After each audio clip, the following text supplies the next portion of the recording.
Fresh na meat ang ipapakain ko. Bagong deliver kahapon.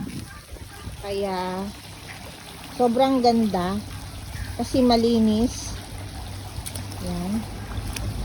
Yan, itapon lang natin ng ganyan. Tatawagin natin, pukpukin. Maambon ngayon. Tapon lang natin yan ng ganyan.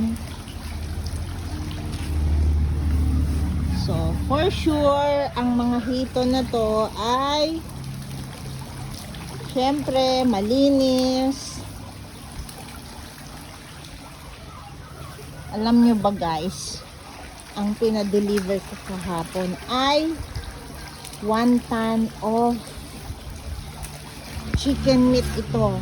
So, galing siya sa sa isang company kung saan sila yung nagpo-produce ng patty, ng hotdog, ganyan.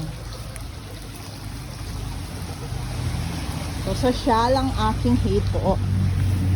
Kasi ito ang aking pinapakain. Kaya, pag harvest ko, bumili na kayo. Kain na kayo.